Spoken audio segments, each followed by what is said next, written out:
Hola chiquillos, en esta oportunidad vamos a comenzar con la unidad que tiene relación con el RAU de mantenimiento de la actividad y descanso. Es una unidad bastante grande, o sea, es un RAU que implica muchas cosas y vamos a partir con esta primera clase recordando algunos aspectos anatómicos, fisiológicos y algunas generalidades que ustedes van a tener que tener en cuenta para poder valorar, ¿no es cierto?, esta primera parte, que vamos a hablar primero de la actividad y después vamos a hablar del descanso.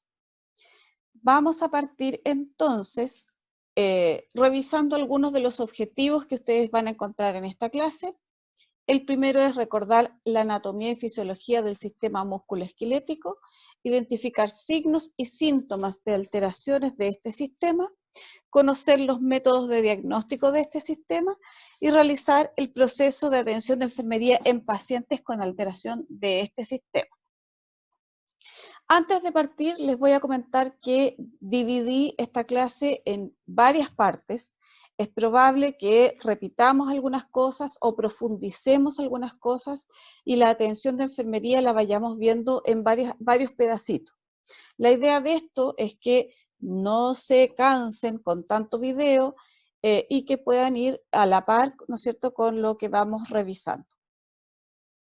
Vamos a comenzar entonces diciendo que el sistema musculoesquelético es el que se ocupa del movimiento de nuestro organismo. Por lo tanto, es el que produce, ¿no es cierto?, o que es el actor principal en este RAU. Y consiste de huesos unidos por articulaciones puestos en movimiento por los músculos al contraerse gracias a los nervios y a los vasos. Por lo tanto, si ustedes lo piensan, el RAU de actividad y descanso depende no solo del sistema musculoesquelético, sino que también del sistema nervioso central. Una cosa importante que nos distingue del resto de los animales y del resto de los seres vivos es que el hombre, o el ser humano, digamos, es el único animal que se ha puesto totalmente recto, ¿ya? Camina, ¿no es cierto?, erguido, y además logra el movimiento de la pinza, que es para tomar, ¿no es cierto?, objetos con detalle. Vamos a partir recordando la estructura y la función de un hueso, ¿ya? Muy rápidamente, porque esto yo me imagino que algo lo saben y algo se recuerdan. Aquí tenemos un hueso, ¿no es cierto?, de un fémur, y vamos a tener varias partes, entre ellas el hueso esponjoso, que es la parte de adentro, ¿ya? El hueso compacto, que es la parte de afuera, y por dentro además vamos a tener vasos sanguíneos y la médula ósea amarilla. Si nosotros ampliamos esta parte del hueso esponjoso, vamos a tener este corte donde vamos a tener una parte del hueso esponjoso, una parte del hueso compacto, el osteona, ¿no es cierto?, que es el que recubre los vasos sanguíneos, los conductos de Havers, que son, digamos, los que van trayendo la linfa dentro del espacio, digamos, que queda dentro de, y que permite, digamos, que permite el paso de los vasos sanguíneos y de las fibras nerviosas. Vamos a tener el nervio también, y finalmente por fuera lo que se llama el periósteo, que es la parte dura que ustedes habitualmente van a conocer con mayor propiedad como hueso. De acuerdo a su morfología, los huesos se clasifican en huesos largos, ¿no es cierto?, donde el predominio de la dimensión es longitudinal, huesos anchos o planos, donde el predominio de dos de sus tres dimensiones, ¿no es cierto?, está, ¿no es cierto?, en forma más aplanada o más de triángulo, como los omóplatos, el hueso ilíaco y los huesos del cráneo. Los huesos cortos, que presentan tres dimensiones más o menos análogas, que son básicamente como cubos, que vendrían a ser los huesos de los dedos, y algunos huesos irregulares como las vértebras y los maxilares. Las articulaciones, que ahí está un esquema bastante simplificado de las articulaciones, pero son puntos donde se entran en contacto unos huesos con otros y en el fondo permiten el movimiento.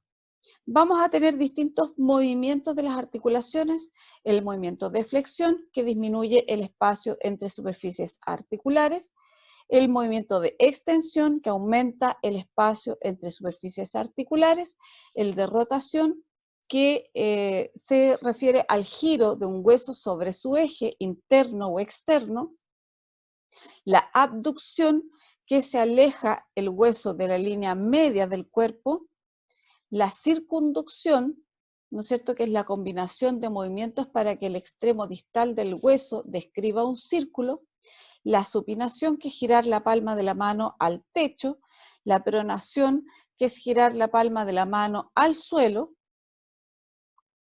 y aquí falta la aducción, que es con D, que es cuando el hueso se acerca nuevamente a la línea media del cuerpo. Vamos a hablar ahora un poco en relación a los músculos, que es un órgano con una gran capacidad para contraerse y estos músculos se necesitan para moverse. Dentro de las funciones del músculo tenemos el movimiento, ¿no es cierto?, el cambio de la posición de la totalidad de algunas partes del organismo, de la totalidad o de algunas partes del organismo. Tienen la función de generar fuerza, ¿no es cierto?, a través de los cambios en la relajación espacial entre el organismo y el objeto, y también la función de presión, que es la comunicación de un impulso de fuerza a determinada superficie, ¿ya? Para un poco ir cerrando este tema de las articulaciones y los músculos, vamos a revisar los tipos de articulaciones, que esto ya más o menos lo saben desde anatomía. Tenemos las sinartrosis, que son inmóviles en el cráneo, las anfiartrosis, que son ligeramente móviles, como por ejemplo el hueso de la pelvis, las articulaciones que se encuentran en la pelvis, las diartrosis, que son libremente móviles, como los codos, la rodilla, etc. Y son estas las más afectadas por lesiones o por enfermedades. Vamos a hablar ahora un poco en relación al proceso de atención de enfermería, principalmente de la valoración de lo que acabamos de conversar. Y la valoración, ustedes ya saben que tiene tres partes. Hay una parte que es la anamnesis, que tiene que ver con la entrevista hacia el paciente, una parte que es la clínica, que tiene que ver con el examen físico que yo voy a realizar, y la última que tiene relación con el laboratorio, y ahí vamos a tener los exámenes de sangre o los exámenes de laboratorio y las imágenes.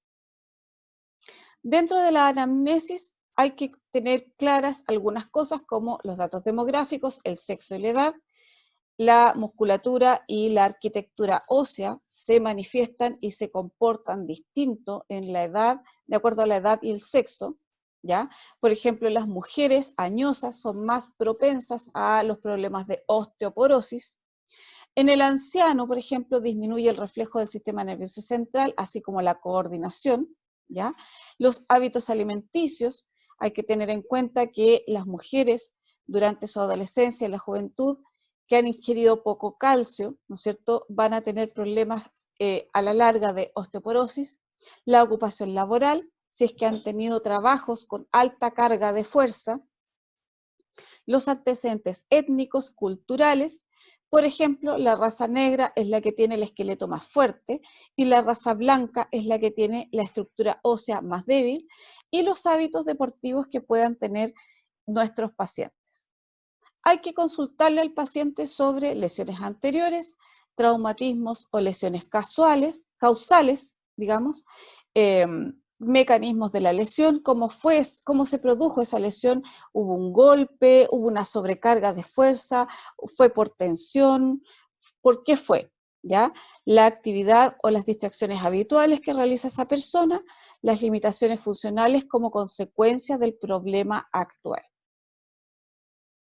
Algunas otras cosas que tenemos que tener en cuenta dentro de nuestra anamnesis es las enfermedades principales del adulto, ¿no es cierto? Si es hipertenso, diabético, si es cardíaco, si ha tenido hospitalizaciones anteriores, si ha tenido intervenciones quirúrgicas, sobre todo que tienen que ver con el aparato osteomuscular, las inmunizaciones, medicamentos que pueda estar tomando que pueden afectar de una u otra manera la arquitectura ósea, y alergias y algunos hábitos, como por ejemplo el alcoholismo y el tabaquismo, que también alteran, ¿no es cierto?, la composición ósea.